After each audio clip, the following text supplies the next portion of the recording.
Welcome to Modern Farm Business Podcast. This podcast is designed to help the farm leader bring their business to the next level. We'll cover everything from leadership and finance to strategy and planning. I'm your host, Dean Hefta. In our lives, we can often find ourselves avoiding tension. We avoid the person we're frustrated with. We don't try the new business venture, or we simply settle into our daily routines without much thought about what we really need to do differently.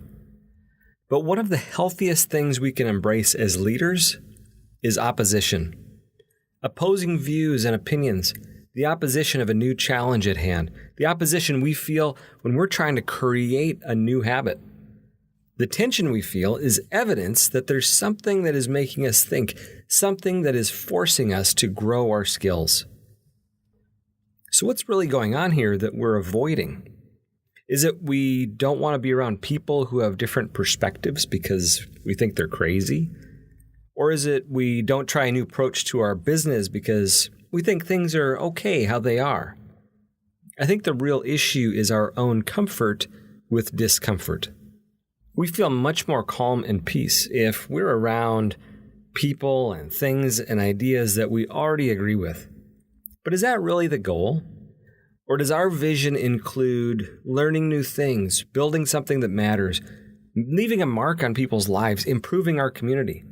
If that's our goal, then we better grow our comfort with discomfort.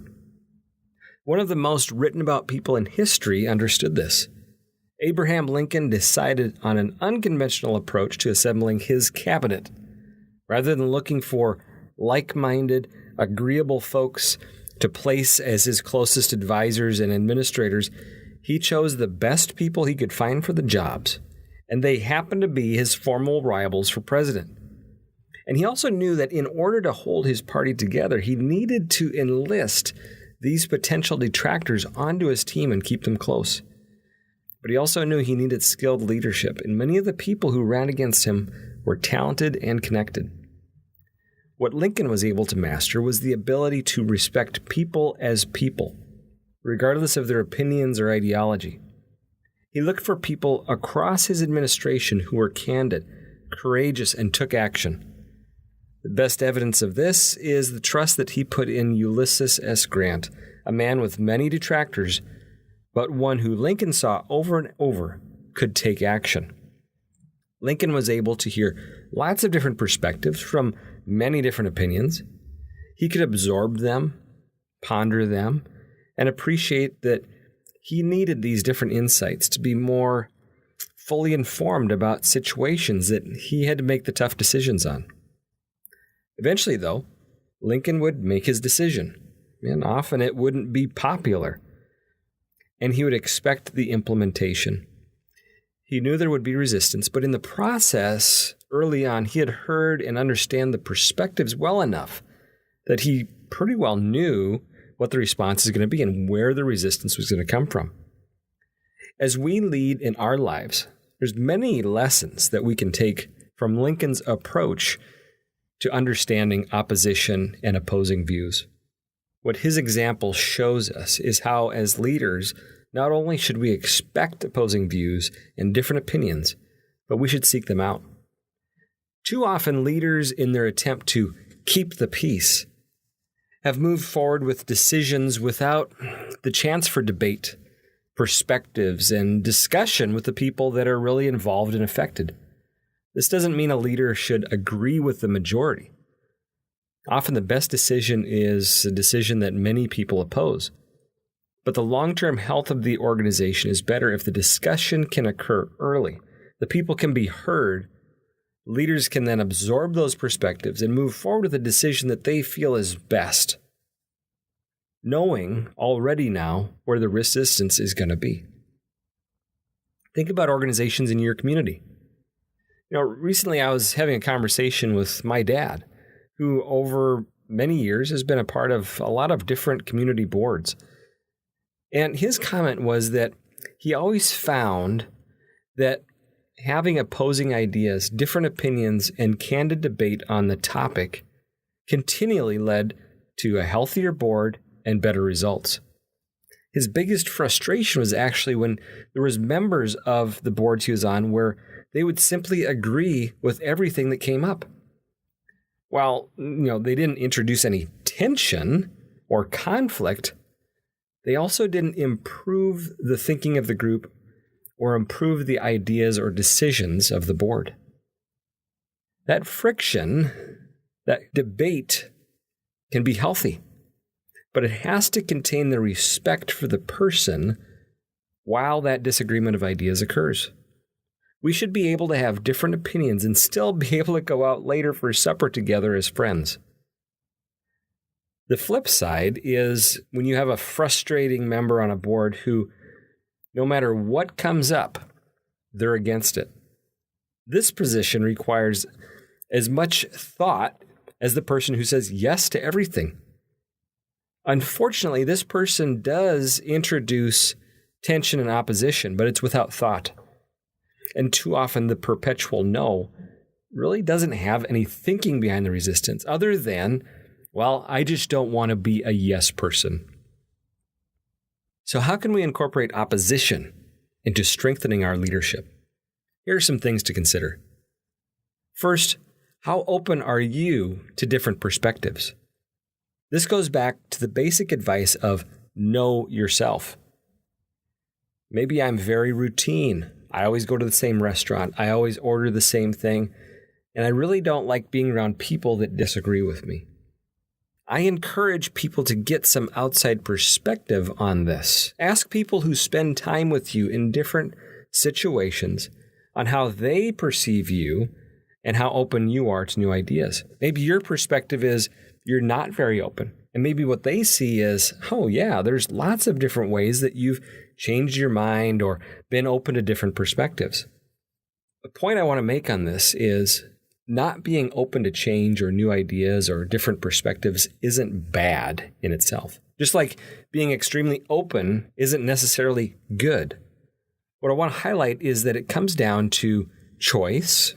These are choices we can make, and congruence. Congruence is that linkage between what we say we want and then what we actually do. If you say that you want a business that incorporates new ideas and has engaged employees, but in practice, your standard answer that they experience to a new idea is it gets shot down, and every decision an employee makes has to go through their manager, well, now you have incongruence between what you state that you want and what people are actually experiencing. So seek out feedback from people on what they see in your openness, and then compare that to how you see yourself and how it fits into the business culture that you want to create. Here's something else.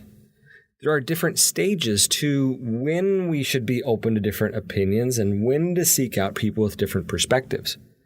If we're naturally very open to hearing different views, the risk we might have is we could put off making a tough decision, or when we do make the decision, we immediately start wavering on the implementation and the follow-through because, boy, there's so many different perspectives that we need to consider. If we're too open, we may need to work on our conviction at the point of decision. Now, when we're early in the process of understanding, it's wise for us to be open, seek input, look at different ways of approaching things, getting creative. But if we're going to lead up to a decision, there's a point where we have to shift into putting it to action.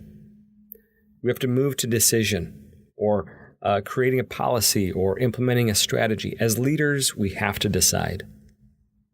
That doesn't mean that our decision has to be in stone or that there aren't things we shouldn't continue to consider.